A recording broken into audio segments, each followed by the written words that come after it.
World bank کی جو report ہے اس کے مطابق پاکستان کا شمار ان 10 ممالک میں ہے جو ترسیلات زر سب سے زیادہ وصول کرتے ہیں.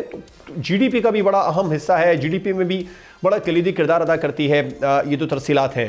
آپ کیا سمجھتے ہیں 10 سے ہم پہلے نمبر پر آنے میں مزید کیا اقدامات کرنے ہوں گے؟ Thank you very much. سب سے پہلے تو یہ جو اوورسیز کنونشن پاکستان کی تاریخ میں پہلی بار آج سے شروع ہو گیا ہے. یہ جو آپ نے کہا کہ 10ویں نمبر سے ہم پہلے نمبر پہ انشاءاللہ 10 ممالک میں ہیں, ان میں سے ہم ٹاپ پہ کیسے آئیں گے؟ پہلے پہ ہم ایسے آئیں گے جیسے ابھی یہ غیر جماعتی کنونشن ہے جو غیر سیاسی ہے, جس میں تقریباً 80-81 ملکوں کے اوورسیز پاکستانی جو اس ملک سے گئے تھے اور دنیا میں اپنے امپائر بنائے, اپنے بزنس بنائے, اپنی انڈسٹری بنائی. ابھی وہ پہلی بار جب 1947 کے بعد پہلی بار یہ ایک زبان ہو کر یہاں اسلام آباد میں پہنچ چکے ہیں. اور یہ جو اس کا سب سے بڑا کنونشن کا, کیونکہ یہ تقریباً کچھ 400-450 لوگ ہیں جو میرے ساتھ تقریباً آئے ہیں اور اسلام آباد میں موجود ہیں.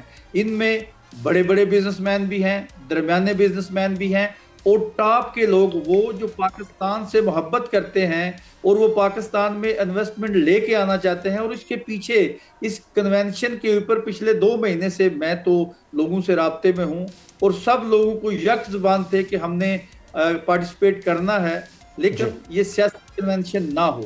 اور یہ ابھی میں آپ کو یہ 100% کہہ سکتا ہوں کہ یہ غیر سیاسی کنونشن ہے, لیکن حکومت وقت جو ہے ہم ان کے شکر گزار ہیں.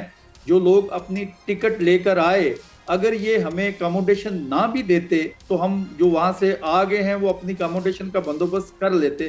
لیکن انہوں نے پاکستان کے بیٹے ہم اوورسیز پاکستانیوں کو اسٹیٹ گیسٹ کا جو درجہ دیا ہے, ہم حکومت وقت کے مشکور ہیں.